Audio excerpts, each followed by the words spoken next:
joie quand le soleil m'inonde, sur les monts où ta présence abonde. Oh.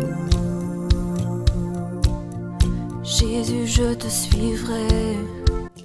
Bonjour, Donald Pitcher ici. Bienvenue à cette 15e vidéo dans la série Disciples de Jésus-Christ. Il y a une question essentielle que chaque chrétien, jeune ou moins jeune, devrait se poser.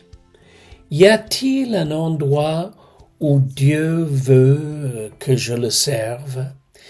Dois-je lui consacrer ma vie et mes talents d'une manière spécifique? Trop souvent, nous écartons cette réflexion avec une réponse rapide. Je ne suis pas appelé au ministère. Ça, c'est bon pour les pasteurs et tous ceux qui, les prêtres, tous ceux qui s'engagent comme ça. Mais moi, je suis pas appelé à cela. Mais écoutons ces quelques paroles de William Booth, fondateur de l'Armée du Salut, qui a dit ceci. « Pas appelé, avez-vous dit? Pas entendu l'appel, je dirais. Penchez votre oreille sur la Bible et entendez-le vous ordonner d'arracher les pécheurs au feu du péché. Écoutez le cri angoissé de l'humanité qui implore de l'aide. Tenez-vous aux portes de l'enfer et entendez les damnés supplier qu'on prévienne leurs proches pour qu'ils ne viennent pas là. Ensuite, regardez le Christ en face et dites-lui si vous joindrez votre cœur, votre âme et votre corps à la mission de proclamer au monde son amour.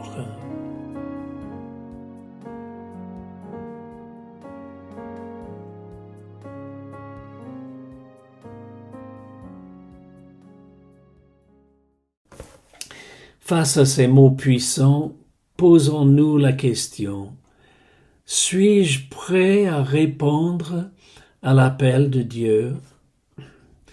Nous allons regarder 3 passages qui éclairent notre mission. D'abord dans le prophète Michée, au chapitre 6, au verset 8. Voilà ce qui est dit. On t'a fait connaître, ô homme, ce qui est bien. Et ce que l'Éternel demande de toi, c'est que tu pratiques la justice, que tu aimes la miséricorde et que tu marches humblement avec ton Dieu. Dans la joie quand le soleil m'inonde, sur les monts où ta présence abonde. Oh. Jésus, je te suivrai.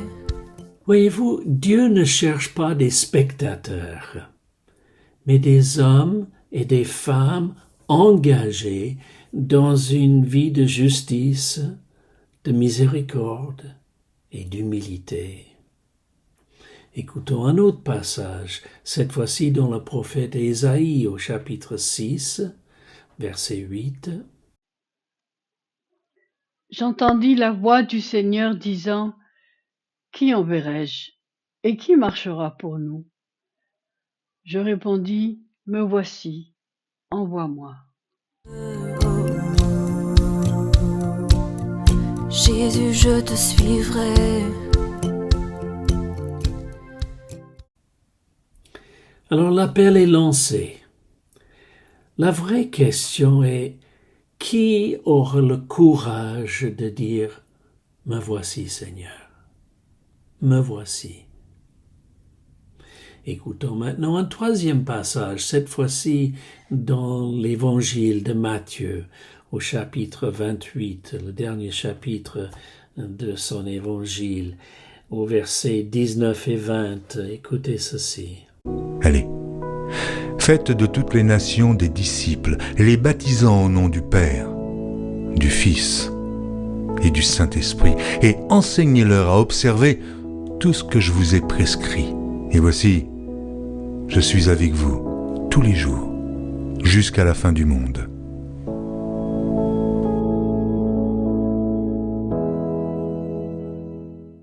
Jésus ne nous demande pas d'être passifs. Il nous envoie. Le suivrons-nous?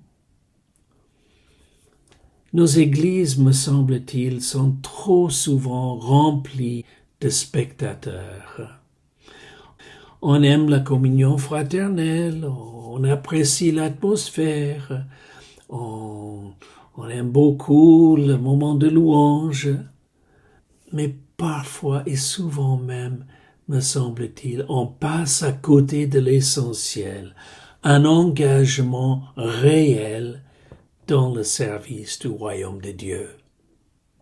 Imaginez une équipe de football en pleine finale et sur le terrain, les joueurs donnent tout. Mais sur le banc, certains restent assis, regardant, applaudissant à la rigueur, mais sans jamais entrer dans l'action. Quand le match est fini et gagné, ils n'ont rien accompli, rien vécu, rien contribué. Et c'est exactement ce qui risque d'arriver à ceux qui refusent de s'engager dans l'œuvre de Dieu. Un jour, alors que d'autres partageront les fruits d'une vie consacrée, ceux qui auront simplement regardé se trouveront les mains vides.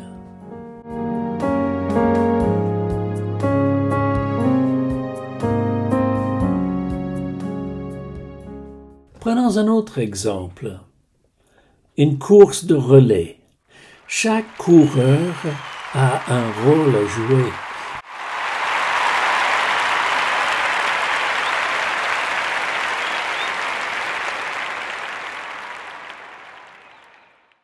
Mais imaginez si l'un d'eux, au moment où on lui passe le témoin, reste immobile.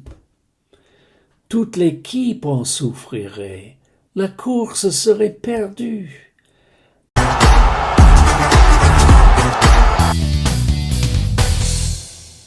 Ainsi en est-il du royaume de Dieu. Si nous n'entrons pas dans la course, l'œuvre ralentit. Et ça doit être un défi pour chaque chrétien.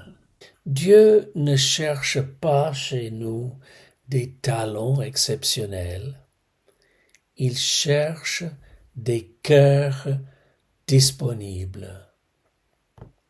Il cherche des hommes et des femmes prêts à dire « Me voici, Seigneur ». Jésus nous lance un appel simple mais puissant.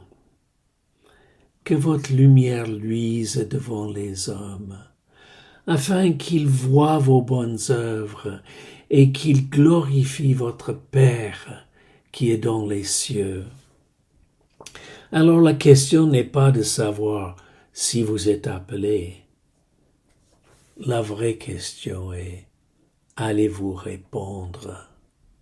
Peut-être dites-vous, ah ben oui, moi je veux bien obéir, je veux bien m'engager, je veux bien suivre Jésus-Christ, mais je ne sais pas comment faire.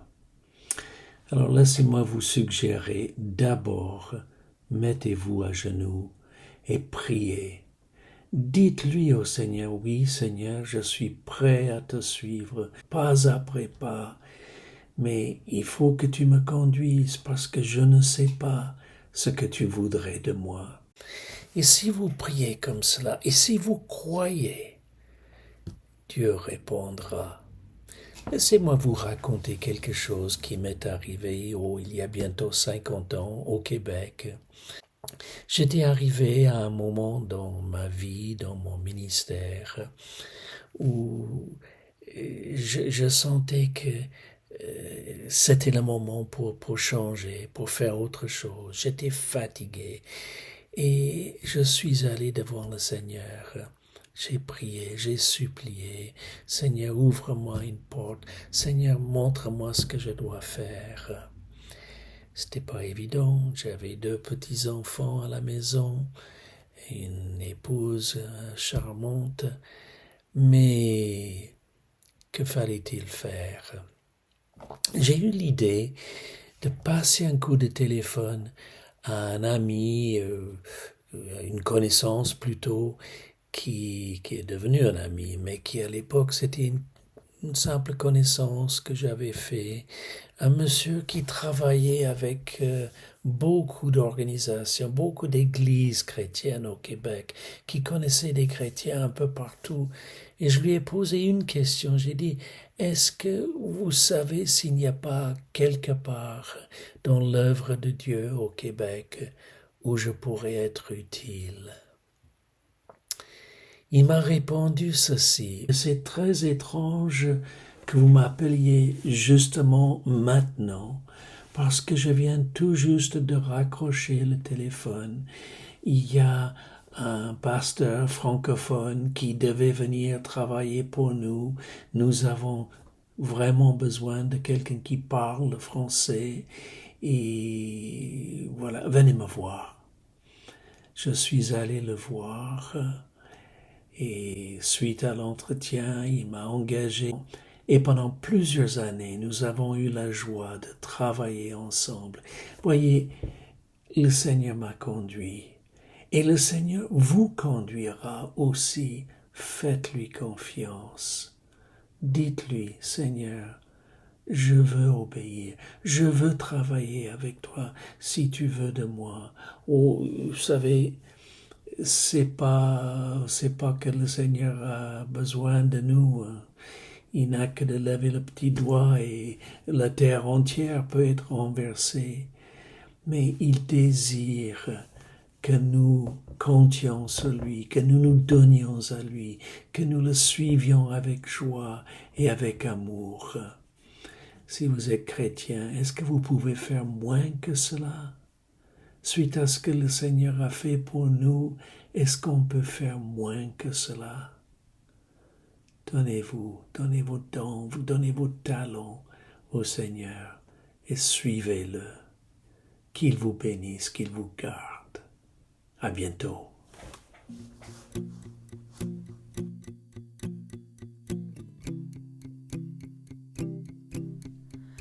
Dans la joie quand le soleil m'inonde, sous les monts où ta présence abonde. Oh. Jésus, je te suivrai.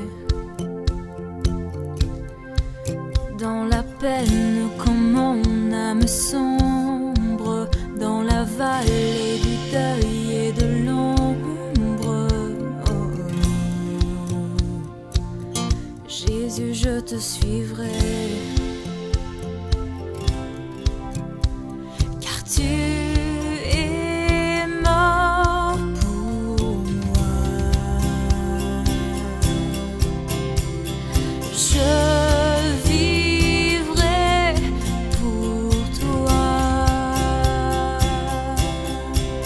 Tu t'es offert sans rien garder. Tu as souffert pour me sauver, Jésus.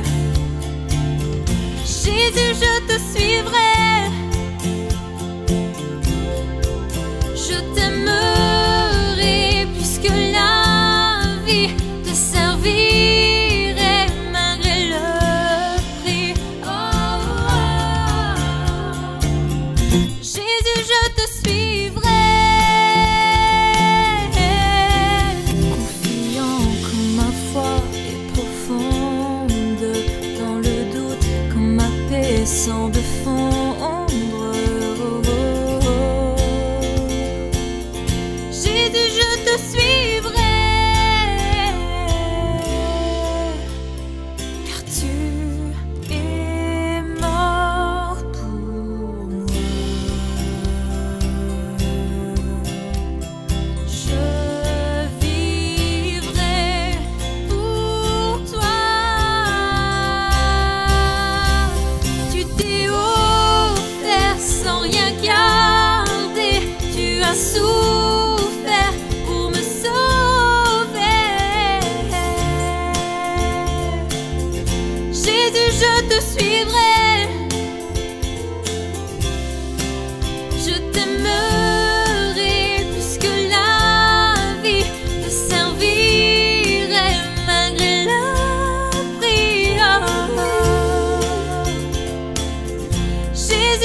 te suivrai.